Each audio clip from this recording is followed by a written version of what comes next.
आप देख रहे हैं मिड कैप मंत्रा। मार्केट्स दिन के निचले स्तरों पर कारोबार कर रहे हैं। बिकवाली हावी भारतीय बाजारों में इस समय देखने को मिल रही है और चौतरफा गिरावट ये देखी जा रही है। ना ही सिर्फ दिग्गजों में बल्कि मिड कैप स्मॉल कैप में भी गिरावट हावी है आज के कारोबार में। पहले देखिए निफ्टी आपकी स्क्रीन पर 176 अंक नीचे कारोबार कर रहा है दिन के लोअर लेवल्स पर ट्रेड करते हुए। निफ्टी बैंक में भी 700 अंकों के आसपास की गिरावट देखने को मिल रही है। निफ्टी तो 2.25 अंक नीचे है ही, 0.1% के आसपास। निफ्टी बैंक 765 अंक अगर प्रिसाइज देखें तो 1.5% की गिरावट यहाँ पर हावी है। और साथ ही अगर आप मिड कैप स्मॉल कैप देखेंगे तो यहाँ पर तो और भी हालत खस्ता है। 2% नीचे Nifty mid cap index trade कर रहा है। 1100 अंकों की गिरावट देखने को मिल रही है। स्मॉल कैप इंडेक्स भी 2% से ज्यादा नीचे ट्रेड कर रहा है। तो दिन के लोअर लेवल्स पर मार्केट्स कर रहे हैं ट्रेड। मार्केट की ब्रेथ डेफिनेटली नेगेटिव, क्योंकि ब्रॉडर मार्केट में भी सेल ऑफ है, दिग्गजों में भी बिकवाली है। सिर्फ 465 स्टॉक्स ही हैं जो हरे निशान में कारोबार कर रहे हैं। 1951 स्टॉक्स हैं जो गिरावट के साथ कर रहे हैं ट्रेड। सभी सेक्टर्स लाल निशान में हैं आज के कारोबार में। अगर आप पूरी सेक्टोरल परफॉर्मेंस देखेंगे आज के कारोबार में तो सभी सेक्टर्स लाल निशान में ट्रेड कर रहे हैं। सबसे ज्यादा गिरावट देखने को मिल रही है रियल्टी में, जो कि 0.2% नीचे है। निफ्टी पीएसयू बैंक इंडेक्स 1.5% नीचे ट्रेड कर रहा है। निफ्टी फाइनेंशियल सर्विसेज में 1.5% की गिरावट है। इसके बाद निफ्टी मेटल, फार्मा, आईटी, इन तीनों ही इंडेक्स में 1% की गिरावट आज के कारोबार में देखने को मिल रही है। निफ्टी ऑटो, निफ्टी एनर्जी ये भी गिरावट के साथ ही कारोबार कर रहे हैं। तो चौतरफा दबाव आज के सेशन में देखने को मिल रहा है। सेलेक्ट स्टॉक्स है जहां पर थोड़ी बहुत बाइंग आज के कारोबार में देखने को मिली है। एक बार निफ्टी के कॉन्स्टिट्यूएंट्स लेकर आते हैं कि दबाव कहां से आ रहा है या फिर किन स्टॉक्स की वजह से सबसे ज्यादा प्रेशर आज के कारोबार में है। तो HDFC bank, ICICI bank, Infosys, SBI ये नीचे की तरफ ड्रैग कर रहे हैं। सपोर्ट हालांकि रिलायंस लेंड कर रहा है। अगर रिलायंस कंट्रीब्यूशन नहीं होता तो निफ्टी में गिरावट और ज्यादा होती। 40 अंकों का पॉजिटिव कंट्रीब्यूशन अकेला रिलायंस लेंड करते हुए। आईटीसी 2 दिन लगातार गिरा, थोड़ा संभल रहा है आज, एटलीस्ट गिरावट में पार्टिसिपेट नहीं कर रहा है। ओएनजीसी, मारुति सुजुकी भी पॉजिटिव साइड पर कंट्रीब्यूट करते हुए आज के सेशन में। तो ये रहे कॉन्स्टिट्यूशन आपके सामने।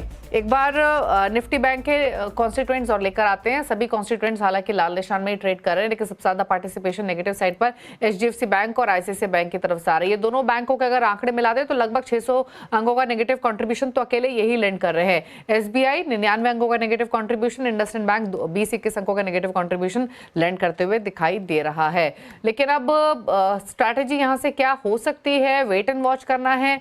एग्जैक्टली क्या करे ट्रेडर्स, इस पर करते हैं बातचीत। हमारे साथ है एंजल वन के ओशो कृष्णन। Osho, good afternoon. तो निफ्टी बैंक निफ्टी दिन के लोअर लेवल्स पर ही ट्रेड कर रहे हैं। बिकवाली वाले ट्रेडर्स को क्या है, मुनाफा लेना चाहिए, होल्ड रखे पोजीशन, नई स्ट्रैटेजी कोई बन रही है या छोड़ दे अभी इंडेक्स को?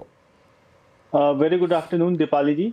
देखिए, जैसा हमें मार्केट में देखने को मिल रहा है कि हायर लेवल से काफी स्ट्रॉन्ग सेल ऑफ देखने को मिला है, बट अभी अगर हम देखें 23,500 के पास काफी स्ट्रॉन्ग पुट राइटिंग के पोजीशन है एंड जो मैक्सिमम पेन है वीकली एक्सपायरी का वो नियर अबाउट 23,600 के पास देखने को मिल रहा है। दैट मीन्स यहाँ से हायर लेवल्स पे अप्रोक्सीमेटली 80-90 पॉइंट्स का स्पॉट लेवल्स पे मूवमेंट देखने को मिल सकता है। वहीं लोअर लेवल्स पे सपोर्ट काफी पास में है, नियरली 30 पॉइंट्स का सपोर्ट है। तो अभी के लिए अगर पोजीशन शॉर्ट के तरफ है तो उसे अभी 23,500 के आसपास बुक करने की सलाह बनेगी। एंड हायर लेवल्स पे अगर वापस से थोड़ा सा पुल बैक आता है निफ्टी पे 23,600 620 स्पॉट लेवल्स पे, तो वापस से एक सेल का व्यू लेकर के हमें निफ्टी पे चलना चाहिए। वहीं बैंक निफ्टी देखें तो बैंक निफ्टी में काफी स्ट्रॉन्ग सेल ऑफ आया है। जैसा आपने बताया कि मेजर जो हेवी वेट्स हैं उसमें काफी स्ट्रॉन्ग सेल ऑफ देखने को मिल रहा है बैंकिंग स्पेस में से।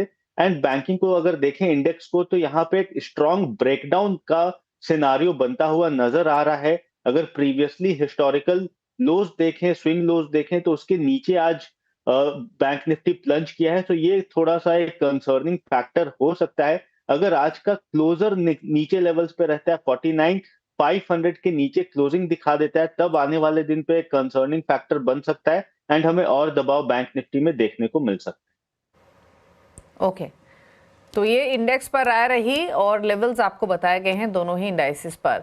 लेकिन अगर स्टॉक स्पेसिफिक देखें तो कोई स्ट्रैटेजी रेकमेंड करेंगे आप ओशो? कुछ आइडेंटिफाई किए हैं ट्रेड्स?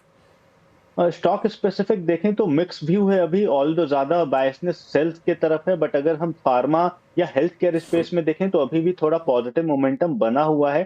कल मैक्स हेल्थ में काफी स्ट्रॉन्ग ब्रेकआउट देखने को मिला था, अप्रोक्सीमेटली 1200 के ऊपर काफी स्ट्रॉन्ग क्लोजिंग दिखाई थी। तो आज हायर लेवल से थोड़ा सा करेक्शन आया है काउंटर पे, बट पोजिशनल लेवल्स पे काफी strong break through and long additions काफी स्ट्रॉन्ग हुए हैं काउंटर पे। तो मैक्स हेल्थ को बाई का रिकमेंडेशन है, करंट लेवल्स पे बाई करके चलना चाहिए। 1170 का स्ट्रिक्ट स्टॉप लॉस मेंटेन करें एंड आने वाले 1 से 2 दिन में मैक्सिमम 1240 से 1250 तक के टारगेट्स हमें मैक्स हेल्थ में देखने को मिल सकते हैं।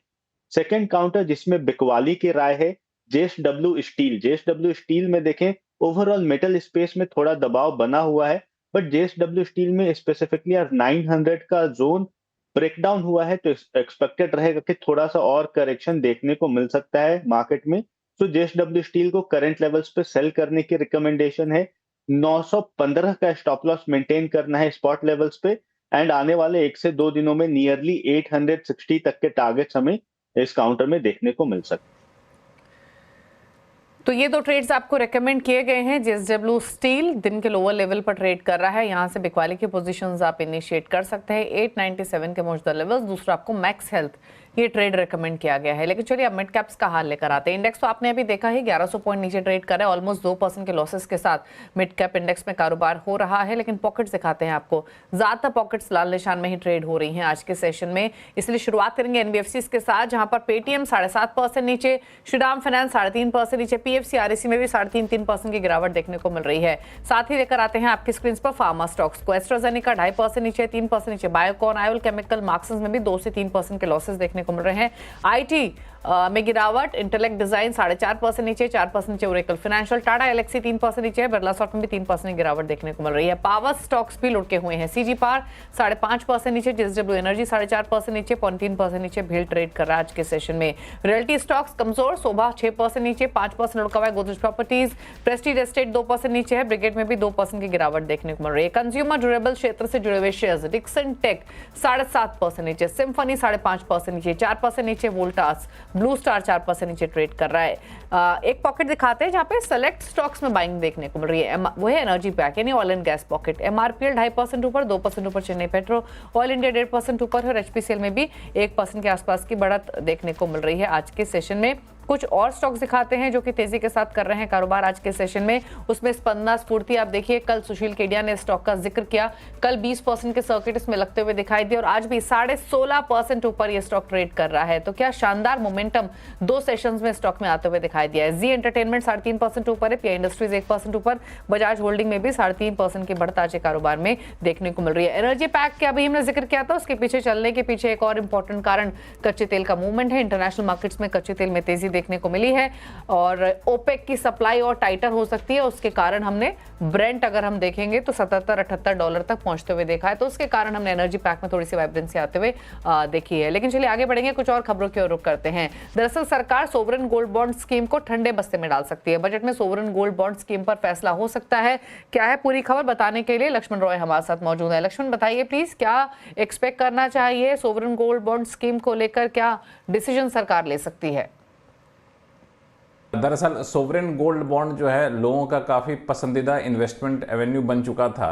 तो अब जो मुझे सूत्रों से जानकारी मिली है उसके मुताबिक इस बार जो सरकार बजट पेश करेगी उसमें सोवरेन गोल्ड बॉन्ड स्कीम, जिसको 2015 में लॉन्च की गई थी, उस स्कीम को आगे जारी नहीं रखने का ऐलान सरकार कर सकती है, या फिर इस स्कीम के बारे में कोई आवंटन जो पैसे का किया जाता है वो आवंटन करती हुई नहीं दिखेगी सरकार।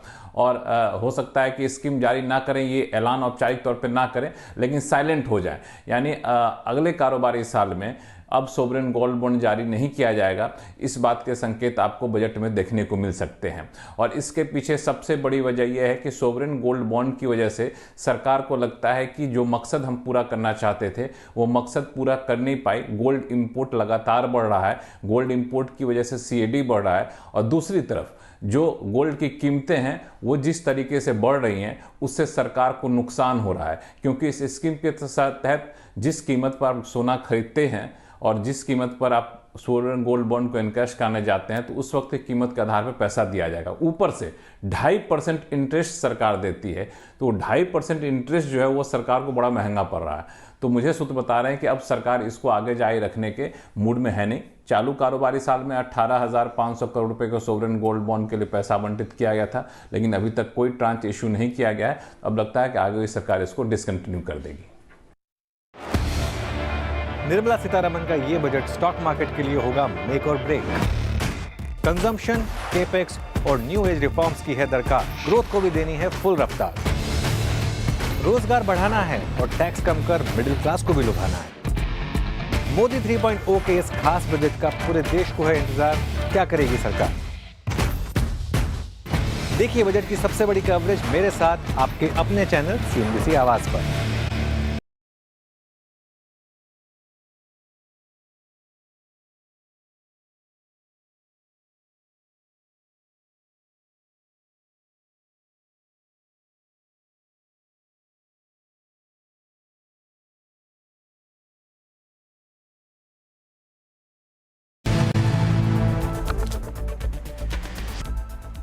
आप देख रहे हैं मिड कैप मंत्रा। रुक करते हैं कुछ और खबरों की तरफ। और CES 2025 में LG ने दुनिया का पहला ट्रांसपेरेंट टीवी लॉन्च किया है। कंपनी पिछले साल ही इस टीवी की झलक दे चुकी है, लेकिन अब LG सिग्नेचर OLED टीवी बिक्री के लिए तैयार हो चुका है। क्या है खास इस टीवी में, क्या है फीचर्स, स्पेसिफिकेशन, कीमत बता रही हैं CES लॉस वेगस इवेंट से हमारे संवाददाता शिबानी खरत। दुनिया का पहला transparent TV finally hitting the market. LG Electronics has launched 77 inch वाला LG सिग्नेचर OLED टी, दुनिया का सबसे पहला transparent wireless 4K OLED TV set. सबसे पहले यूनाइटेड स्टेट्स में, दूसरे मार्केट्स में आने वाले दिनों में वो लॉन्च करने वाले हैं। ये CES में पिछले साल इनफैक्ट अनवेल हुआ था। फाइनली आप इसे खरीद सकते हैं। LG के हिसाब से OLED टी जो है it is like a monumental leap both technology और डिजाइन इनोवेशन में। अभी signature OLED T can switch transparent या फिर ओपेक स्क्रीन, दोनों के बीच आप कुछ चीजें इस पे शोकेस कर सकते हैं। Art work, videos, photos TV की तरह तो देख ही सकते हैं, कहीं पर भी पोजीशन कर सकते हैं। It can be position for example एक विंडो की जगह पे, एक खिड़की की जगह पे आप इसे पोजीशन कर सकते हैं और ट्रांसपेरेंटली बाहर भी देख सकते हैं। फॉर एग्जांपल इसकी कीमत है वॉपिंग $60,000।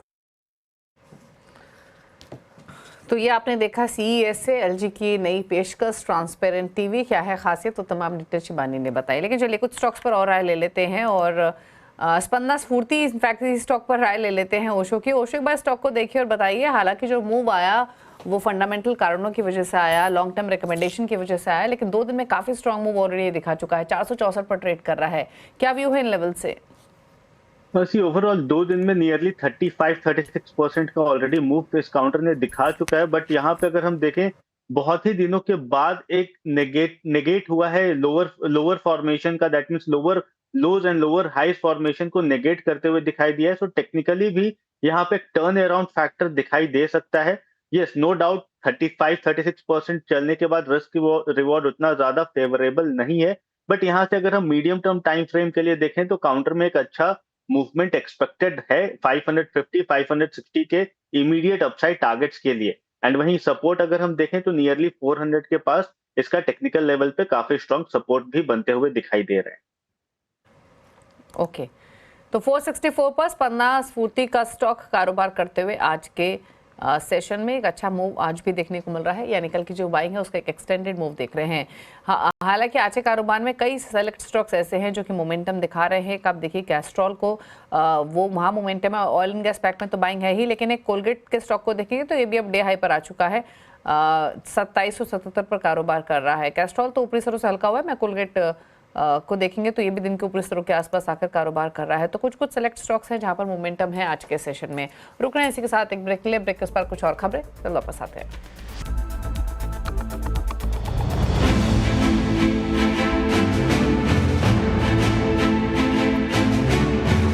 आज कैसे खुलेगा बाजार, हमारे साथ इसके लिए हो जाइए तैयार। कैसा है बाजार का सेटअप, FIs और DIs की क्या है पोजीशनिंग, क्या है मार्केट के लिए बड़े ट्रेंड्स, निफ्टी और बैंक निफ्टी पर क्या हो trading strategy, future in option market की पूरी बारीकियां, कल के डेटा क्या कहती है डेरिवेटिव्स की रिपोर्ट, बाजार का हर छोटा बड़ा इंसाइट, नहीं छूटेगा कुछ भी, तैयारी होगी टाइट।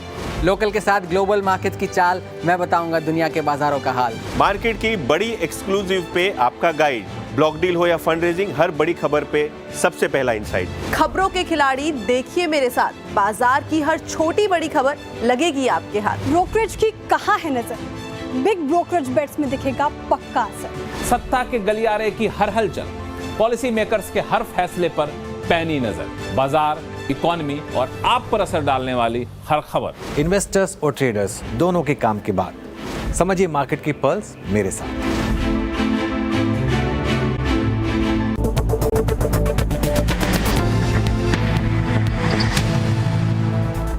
आप देख रहे हैं मिड कैप मंत्रा। मार्केट्स डेज लो के आसपास ही कारोबार करते हुए ब्रेथ मार्केट की ओर नेगेटिव हुई है। गिरने वाले स्टॉक्स की संख्या और बढ़ती हुई दिखाई दी है और बढ़ने वाले स्टॉक्स डेफिनेटली कम हुए। एक बार एनएसई स्टैट्स दिखाते हैं 465 स्टॉक्स से जो बढ़कर कारोबार कर रहे थे जब इस शो की शुरुआत हमने की थी। इस समय 463 स्टॉक्स है जो कि बढ़कर कारोबार कर रहे हैं। 1955 स्टॉक्स गिरावट के साथ कर रहे हैं ट्रेड।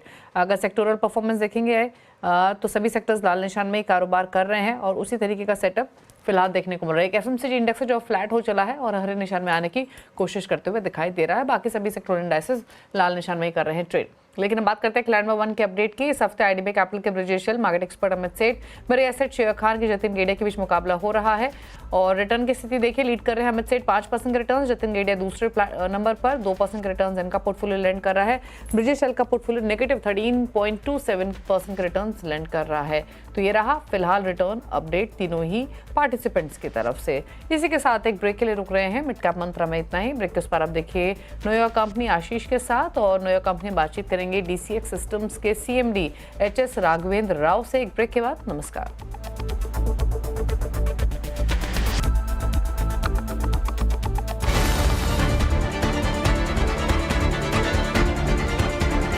निर्मला सीतारमण का ये बजट स्टॉक मार्केट के लिए होगा मेक और ब्रेक।